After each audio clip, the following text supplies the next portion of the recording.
questions as we go along, instead of you just listening to me drivel on and on. But welcome to Marketing Your Land-Based Casino. My name is Julia Carcamo, as some of you already know, and this is not working this way, so we're going to go this way. I have been working in marketing for casinos. I feel far too long to actually admit now the number of years, although the other day somebody did mention it and I almost gasped when I heard the number of years I've been working. But it is over 20, so we'll just leave it at that. I actually began my career in the nonprofit world here in the US. I worked for a few well-known charities, and it's an interesting phenomenon, but I really feel that it gave me a really good foundation for what I came to know would be my real passion in casino marketing. So I am from the deep South in the US. I'm from New Orleans. And I know I don't sound like a lot of people from New Orleans, but that's just me. But I had the opportunity to work in some riverboat casinos, which in the late 80s and early 90s was kind of the big explosion of casino gaming here in the US. I worked for a few casinos in the industry. And then I ended up at this place in New Orleans, Harrah's New Orleans. It was, you know, at the time, Harrah's was the largest operator here in the US. And I think that they may still hold that title now that they're under the umbrella of Caesars, and they have so many different brands under their portfolio and so many different locations. But interestingly, while I worked in New Orleans, because as I said, I was born and raised there, you know, somebody said to me, if you're going to work in this industry, you're going to have to go to the Mecca of the casino world. And I did. I went to Las Vegas, still working for Harrah's. I worked in, at the time they had a portfolio. So I worked at their 3 brands. I worked on the Harrah's brand, Showboat, which they actually ended up selling and no longer own. And then Rio, which at the time was one of the biggest, hottest places to go in Las Vegas. And then ultimately I worked on building the Total Rewards brand, which for all accounts is one of the landmark casino Players Club programs here in the US. After working at the Harrah's corporate office, I had a fabulous opportunity to work for somebody who I had only known by name and by legend. I came to work at Wynn Las Vegas. So I worked directly with Mr. Wynn. I worked on developing all the brands, including the master brand for Wynn Resorts. I worked on Harrah's, I worked on Wynn Las Vegas. I worked on Wynn Macau, you know, getting to work on glorious things like the golf course and all their shops and all their restaurants, and even on this great mountain, which he liked to call the Lake of Dreams. And after doing that, there was very little that I felt that I could reasonably do that would compare, but I actually found a great new adventure in a middle of the country company called Isle of Capri Casinos. Isle of Capri Casinos, fun fact, was the company that put the first riverboat casino in the water in the US.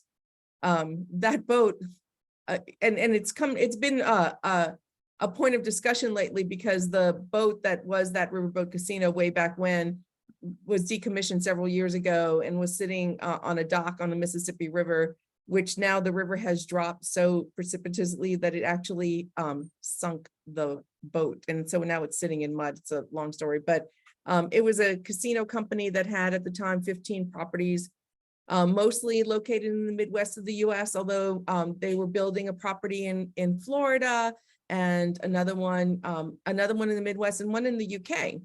And they really kind of saw this moment for the company as creating a new brand for themselves and for all their stakeholders. So I went to work there. I worked there a little over 7 years and really kind of transformed that whole portfolio into something that was a little bit more contemporary. It felt a little bit more approachable, more what customers wanted to do. And part of that process, we actually dusted off an old brand, a classic casino brand, the Lady Luck Casino, which Isla Capri had actually purchased many moons before, and never really did anything with. And we actually I like to say we brought the lady back to life. So that was a lot of what I did as an employee of casinos.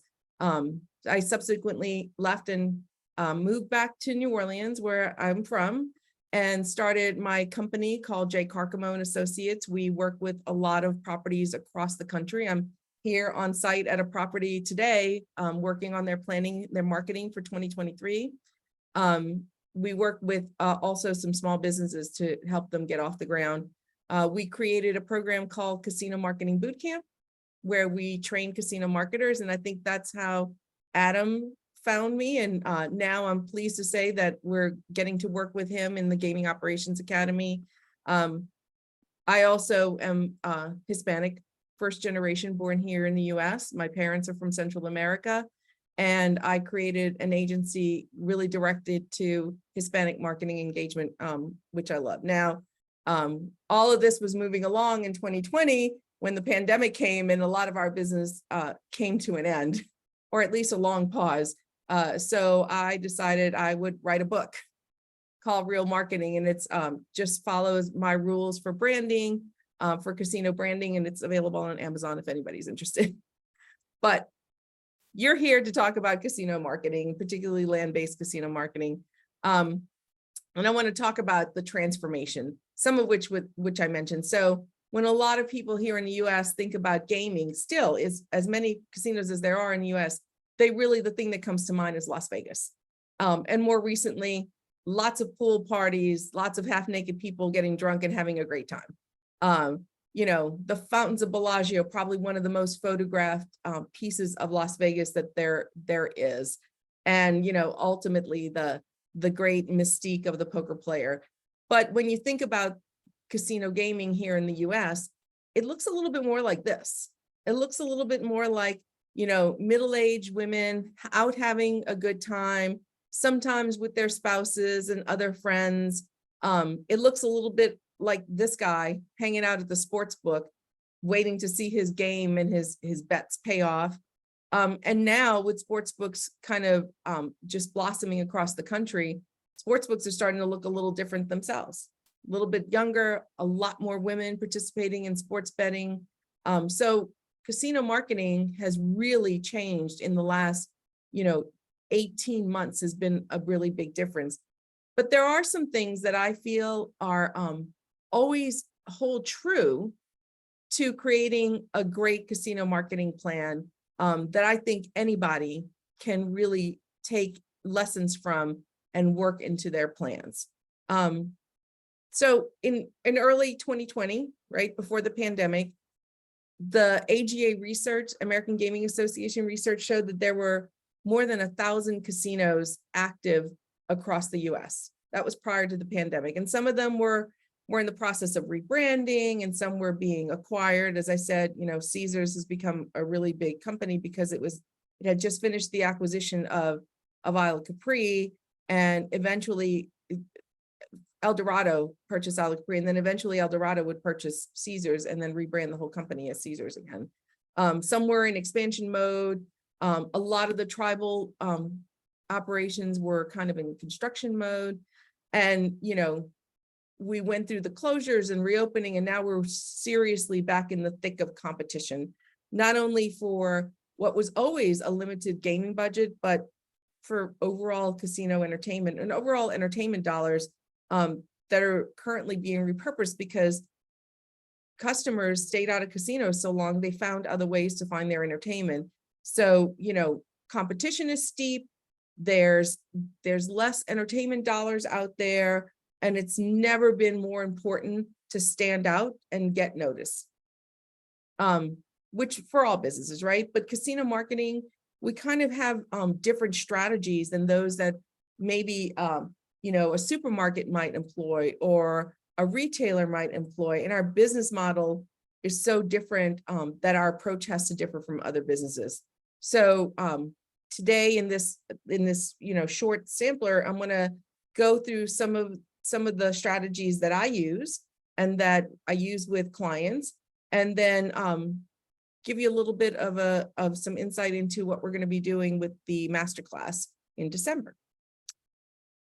So, as I mentioned with the book, I have these 5 rules that I call Jules rules, and my first one is always know your audience, right?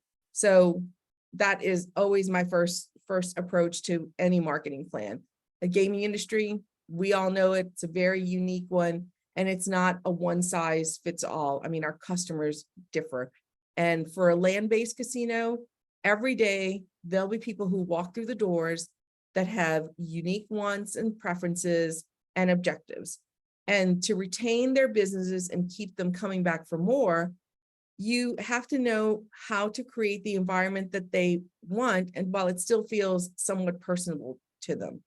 And that sounds really tough. I mean, how do you create something that's meant for volumes of people, but still feel one-on-one personable to others?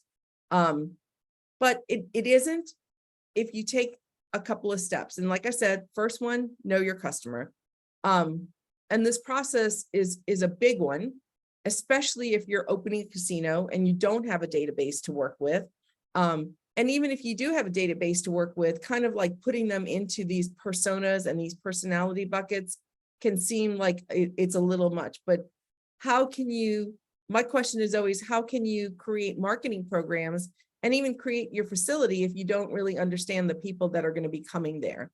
So I think identifying their personas, different companies will call them cohorts, they'll call them personas.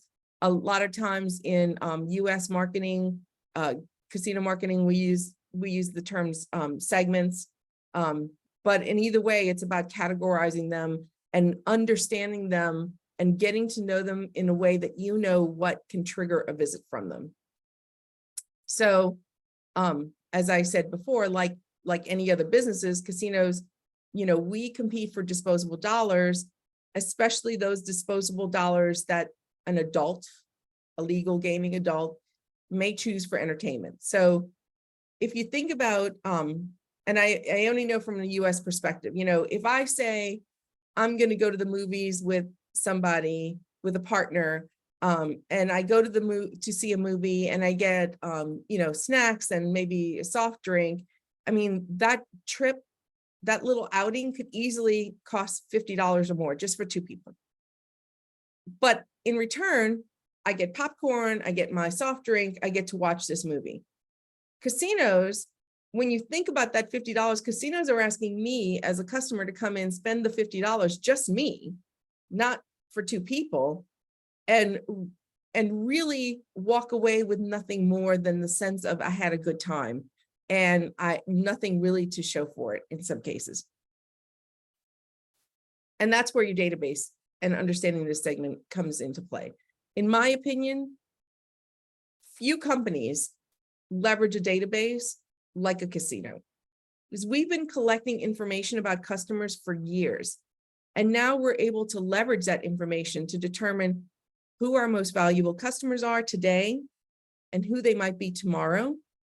We've learned to understand the triggers that drive visits, and all this is part of understanding this customer and these customer segments.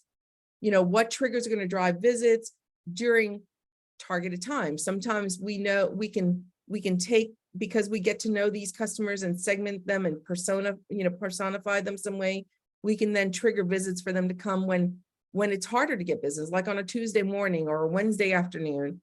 And then with the explosion of technology, it's interesting to many, many industries that we continue to use the mail, the post, and putting offers into them rather than just using digital. So now, even though casinos are still adopting digital ways of talking to customers, we are still continuing to use the mail.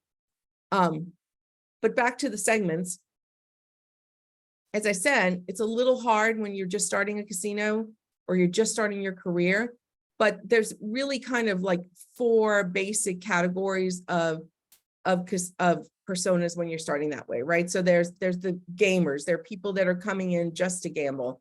There's, if you're in a regional area that draws tourists that could be vacationers. So they're looking a little bit more for entertainment.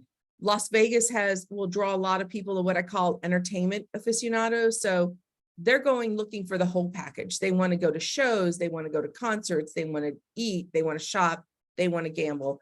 And then for a lot of properties, we work in the convention space. So we do attract meetings and conventions. And you can see how those 4 different segments, convention visitors, entertainment aficionados, vacationers, and gamers, how you might alter your communication to them and how your offers might differ in how you deliver them and how they receive them and how they use them. So always first step, I think, is understanding the personas of your database or what you think is going to be coming through your door. Second, which is my passion, is identifying your brand. And more than just saying identifying your logo, it's really about identifying your purpose and your personality and what you are going to promise to guests over and over again. So when you think about with your key personas, because now you've taken step 1 in getting to know these people and try to put them in sort of like categories. And I do advise people to not try to segment so deeply and so finely that you can't really kind of distinguish between them. So I usually try to limit people to maybe 3 to 5 different personalities that you're going to market towards. But with your key buyer personas identified, you can start to consider your brand personality and what you'll project to appeal to each one of those personas. In short, it's kind of like the aura, but it's also a little bit more about the culture of your brand. It's about kind of what the experiences that your employees can deliver every day. But in many ways, you really kind of think of these in human-like characteristics. So if you think about a brand personality, you can put it sort of in the same space as a person's personality. So your personality defines how people will feel about you. Your casino's personality will also define how people feel about your casino and how they'll interact with them. What kind of experience will they have? What kind of experience do you want them to have when they visit? And while you won't necessarily land on a specific personality overnight, it is something that gets evolved as time goes on. It helps to brainstorm with your team what that image was that you want your casino to portray. What kind of initiated you to open the casino in the first place? And you know, what's the why behind your mission statement? So here in the US with Native American properties, we see this a lot in terms of the why, because in many cases, Native American, these tribes have developed these casinos as a way to provide some economic freedom for the tribe and then to be able to build infrastructures. They definitely have a why that is a little bit more tied to their culture, but that doesn't mean that a corporate level casino can't have a why. So for instance, I'm in Iowa today. I'm working with a client. It's Wild Rose Casino. And for them, you know, they want to create this personality of, I guess in the Instagram age, it's a fear of missing out. So they want to create programs and they want to create an environment that feels so special and so unique and so exciting that people won't want to miss being there. So that's one way to go for it. When we rolled out the Lady Luck brand, we already had a portfolio of brands. And so for us to differentiate her brand from the core Isle brand, you know, we said, we want the Lady Luck brand to be very small town, very welcoming, and very fun. So for them, that came into, it was a small enough property that the GM knew by name their, you know, top 20 customers, that even if you were a mid-tier customer, you could still have a conversation with the GM or someone in charge and your voice would be heard.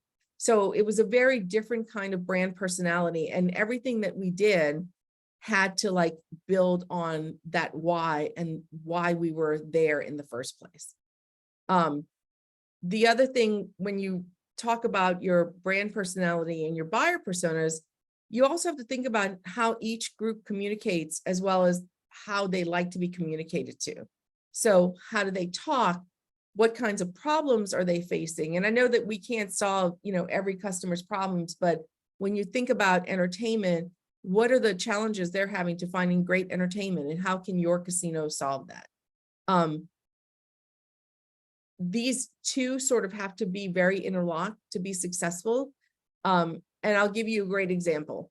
So we have 900 some odd casinos here in the US, and most of them are not located in Las Vegas or Atlantic City or in Reno or Tahoe or any of the bigger, older gaming markets. So whenever companies go into these smaller regional companies, sometimes they try to build a very high-end, luxurious, what they consider a first-class experience. But because they've got this kind of luxury brand personality, but they're coming into a small town that's very much more of a blue jeans and everybody knows their neighbor, it doesn't fit really well. And so a lot of times you'll find that the smaller casino will have an advantage because they can let these customers know, we're like you. This is where you belong. This is where you're comfortable. And sometimes this kind of luxury look that a company may go into the market with may start to filter down a little bit and become a little bit more comfortable. So that's what I mean by, your brand personality and your buyer personas, they have to fit. They have to feel very comfortable together. If you're going to be over the top, then that's what you're going to draw, is kind of people that are looking for that over the top experience. And depending on the market you're in, you may not have enough people to kind of keep the doors open. So number 3, mentioned before, nobody does database marketing like casino marketers. And database marketing doesn't work for every industry, but for us, we still rely on it as the foundation of casino marketing. So, and the list of all the various personas that you work with will tell you why. So some companies cater to a very narrow audience. So take, for instance, a makeup company. So a makeup company might target girls, but more specifically, tween girls between the ages of 10 and 13. Now, some makeup companies will attract older women. Some makeup companies will attract, a more trans audience. Some makeup companies may just attract people that are doing costuming for fun, but they typically will fall into a very, very narrow segment. Casinos, though, we're challenged with appealing to a broader base, from the busy business executives that may only come on the weekend to diehard gamers who may come. I mean, some of these properties will have people that come 2 or 3 times a week, if not more. So it helps for us to maintain a database that tracks who's visiting our spaces, where they're coming from, how much they're spending, and other key demographics. Overall, the overarching goal of us setting up these databases is to get the loyalty card in their hands, right? So we want to get players' cards in people's hands so they'll use them, so that we'll get contact information, so that we'll get the information that will help us target these individuals more pointedly and more specifically with things that they will respond to.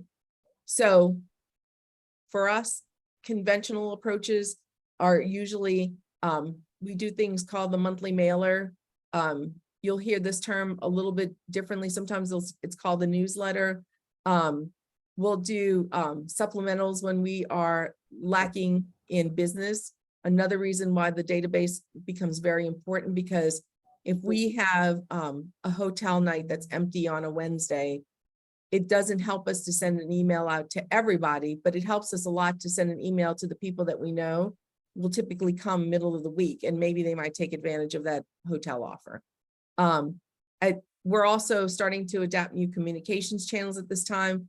I've got a property in Oregon that's completely done away with the snail mail and is doing all their offers via email.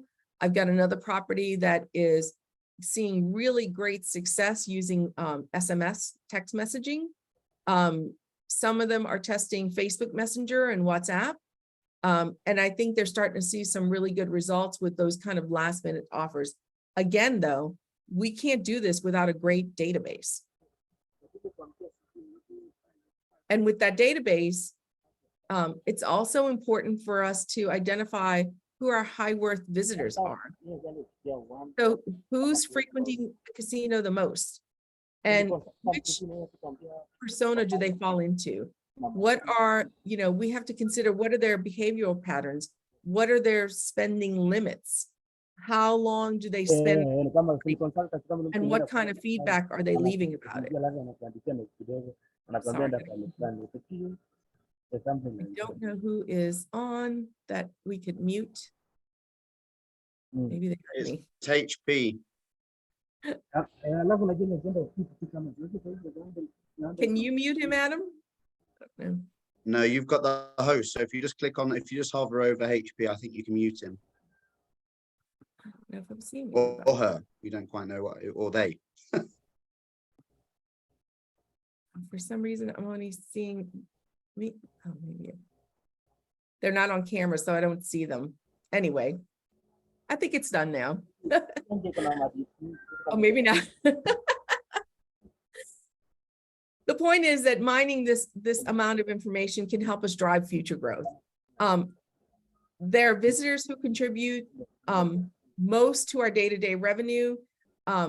We're visitors that once we know them, we can start building long-term relationships with them that extend past these generic offers and mail. So in the database piece, this really in our database where VIP is about the smaller amount. And for us in the US, what we see still is what is the Pareto principle. So for us, it's not about this guy every single day, though some people wish it were. We're actually getting 80% of our revenue from 20% of our customers. So VIP for us is a little bit more than just a high worth customer. It could be a, mid to high tier that maybe isn't as hosted, but we do have to develop some sort of relationship with them. And that's the thing about VIP is really kind of creating a relationship and then making something much more personalized, right? So today's casino hosts, I think that there were some days when all they did was comp the higher worth customers or the ones that complain the most in some cases, or were just, in the host ear the most. But now casino hosts, they've got to be part salesperson and part customer service representative. Their primary experience is to create, their primary directive is to create great experiences for the high worth customers by providing them kind of those complimentaries, the perks that make their visit special. But at the core of the casino host function is that understanding that casino customers, they all want to know that we know them, and that's why they'll continue patronizing a business. So I always tell the story of dropping off my, address at a dry cleaner that I don't have to go to the dry cleaners every week. And I don't even, well, maybe I go monthly, but I remember dropping off a dress to the dry cleaner. And as soon as I put it on the counter, the young lady started taking the ticket out and writing out my name without even asking for it. And I remember thinking, oh, that makes me feel special. And other industries are starting to adopt kind of the strategy that casinos have. So there's a company, I think they're based in Chicago, called Ignite Medical Resorts.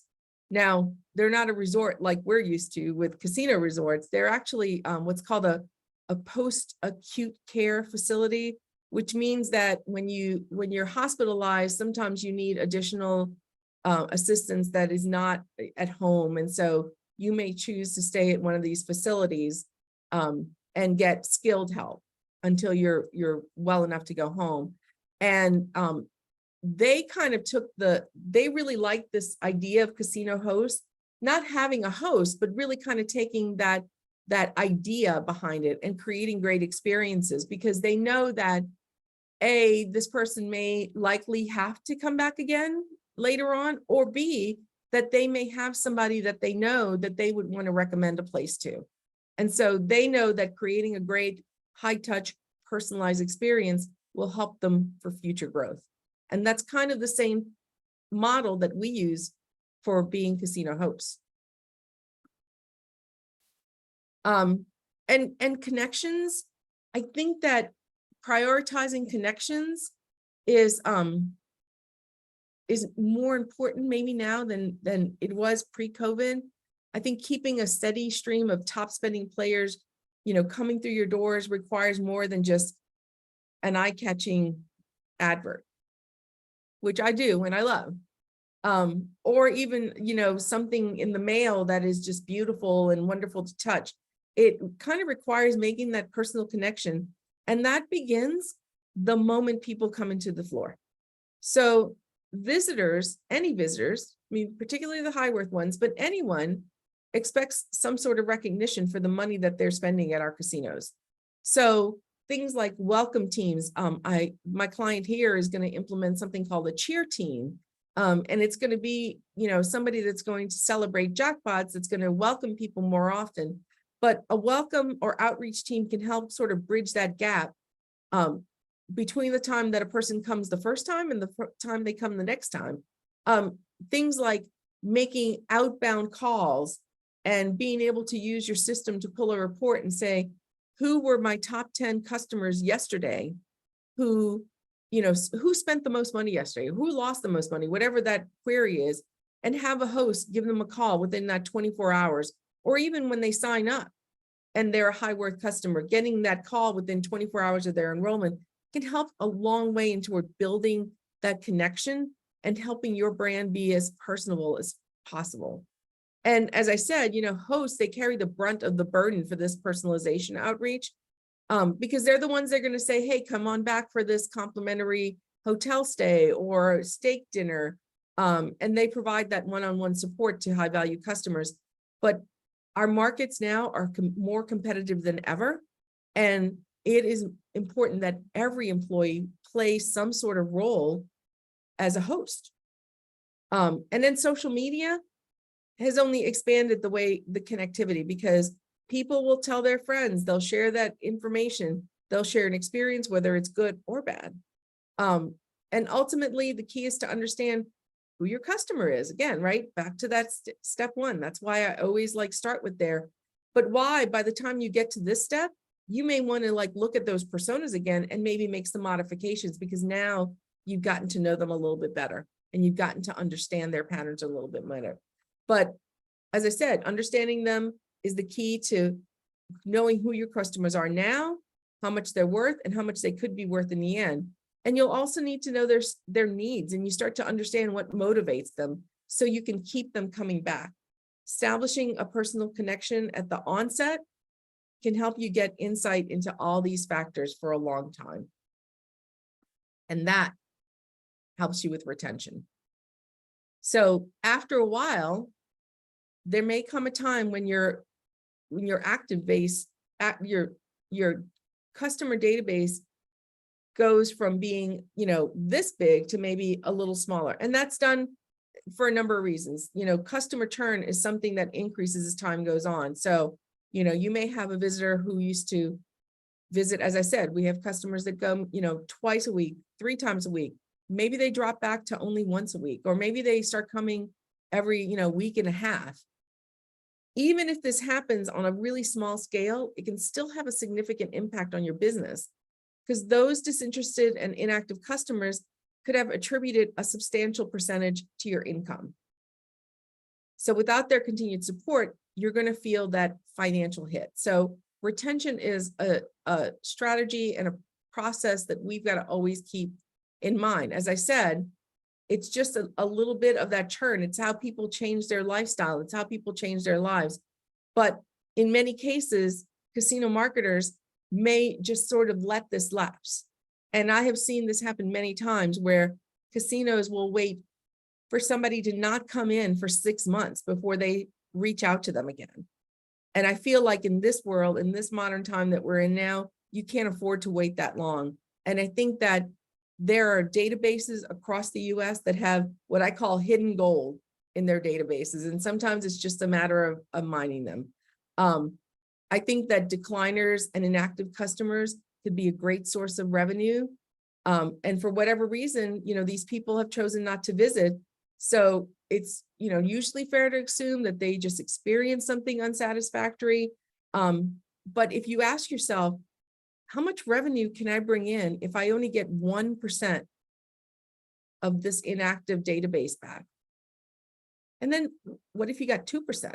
What if you got 5 or 10%? It's kind of a timely, it'll take a while to process through this, but to regain these customers, you have to think about, like, what are you doing internally that may be different? What should you be doing? What changes should you be making before you start reaching out to them? That's why one of the things that we always tell people is that you should always keep in touch with customers and getting to know them, getting to know the market, doing research, email surveys always can give you the pulse of what's happening, but so that you're not faced with having to say 6 months later, oh, why didn't this person come in?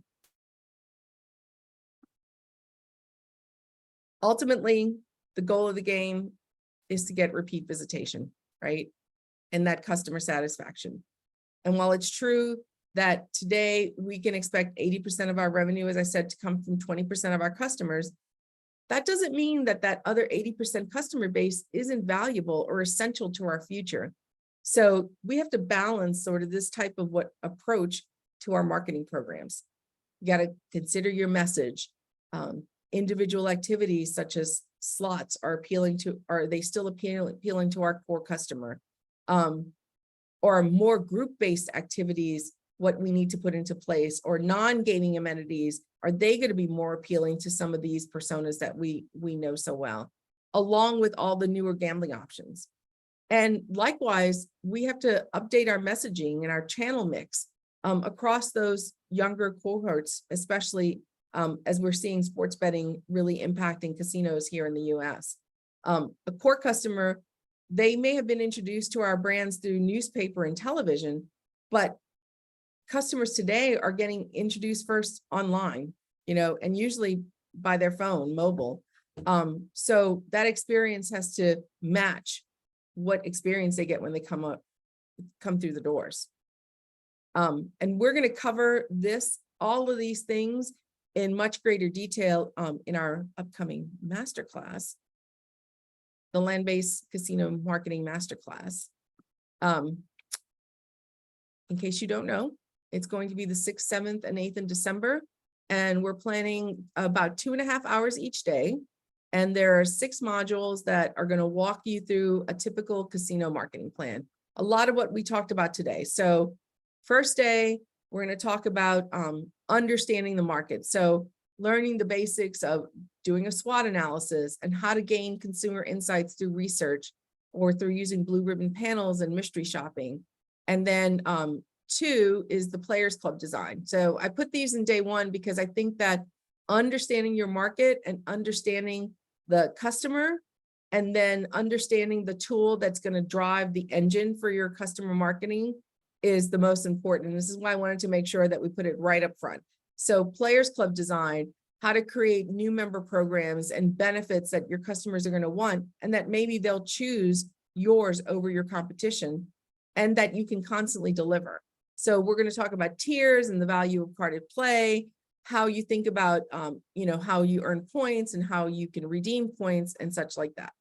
Then day 2, we're going to talk about understanding what moves certain segments of your database and how to program them into your marketing. So we're going to talk about offers and how to utilize them, and understanding the standard programs and supplemental programs, along with the channels that you can use to deliver those offers. And then also creating reasons to visit with your branding and advertising, and also with giveaways, which are a big way to draw a really great amount of energy to your property. We can also talk about special events and promotions in this day as well. And then day 3 is reinvestment, because ultimately while we want to drive a lot of that top line revenue, we've got to really think about how we're driving it, because ultimately we want to leave money down at the bottom for profit. So we'll talk about the most critical decisions a casino marketers can make is reinvestment, right? So these two modules will cover reinvestment strategies, and I'll also be giving you a core set of data reports that you can start using immediately, that you can start to evaluate your programs that you have right now and that you can use for the future. And I think I reached the end, unless we've got any questions or anything in the chat. Let me see if I stop this share, if I can see anything.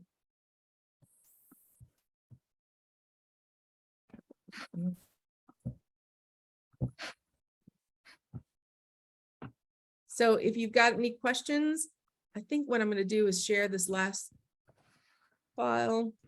So you can find me here if you want to scan that QR code, but also my link tree is Casino Marketer with my contact information. I know that Adam is going to follow up and send you the details to sign up for the course. And we're very excited for the signups that we have so far.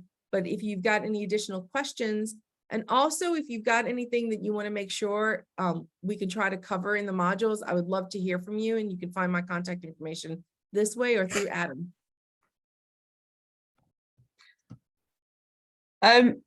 Julia, hi, Georgina. Gina? I work for the UK marketing casinos. I work for Genting, and I love your experience, but I'm just wondering, because we're governed by the Gambling Commission here in the UK, and we've got a lot of regulations to do with marketing. Yeah. So I don't know how that's going to affect my learning in terms of, because you're US based, and I don't know if that's something I need to look at. So I think that I would love to work with you on this, because because I work with some companies that are in different jurisdictions. It's a very interesting dynamic, because for us, the rules change from state to state. Okay. So it's a little tricky sometimes. And I have learned some ways to make some adjustments so that we are within regulation. So if I can help you with that, I definitely will. I do not know the regulations in the UK, so I'm really excited to maybe learn some from you too. Okay, cool. Okay, thank you. Yeah. Yeah, just to drop in on that as well. Obviously, what tends to happen is we, we've got a global reach, right? And sometimes, by complete chance, we get all European attendees, or other times we get all American ones, and then sometimes we, we have everyone from different geographical locations. So what we do is we keep an eye on the bookings, and we make sure that the content is tailored for the audience, because obviously each class has a maximum of 20 people to a class, right? So it's pretty easy, and because we're very hands-on with who's booking, we want to make sure that everybody's getting value who's attending. So then that allows us to sort of tweak each course, And Adam, correct me if I'm wrong, but during the sessions, the attendees can participate and make commentary while we're talking, so that we can have more of a discussion, right? Yeah, absolutely. I mean, they're all live, engaging, obviously, it depends on the audience, right? Sometimes we have classes which run over by hours because everybody gets so engrossed with conversation, and they've got ideas, and they put their points forward as well, right? And other times you get classes which are a tough audience, right? And then we check in afterwards and you go, did you actually enjoy that class? And you get positive feedback, but you just wonder why everybody was so quiet, So it just depends on how the class is all made up, really. Cool. Okay, I guess Adam, the next step is yours to follow up with the information for the course. Yeah, absolutely. So everybody who's attended today will get a just a nice little certificate, say that they've done something for the last hour of work. Yeah, I'll be reaching out via email, and if anybody needs like a copy of the expanded course program, I'll be more than happy to send that across to you guys as well. I know Genting's come along to a lot of our courses in the past. That's great. I'm looking forward to it. Good to know. Thank you, and thank you very much. It's been really interesting listening to you. Georgina, I'll be I'll be in your neck of the woods at the end of the month. Cool. Julia, thanks for your interesting talk. It was very interesting. I think all European countries can learn a lot from what's happening in the US, especially on this field of database marketing. You're way ahead of way ahead of us. Well, and only in some things. I think that you're way ahead of us in other things. So I think that the learning is mutual. Could be. Thanks. Okay. Ciao, ciao. Yeah. Thanks, Arjun. Welcome, Adam. Let's talk later. Glad you got that car parked. I'm still driving.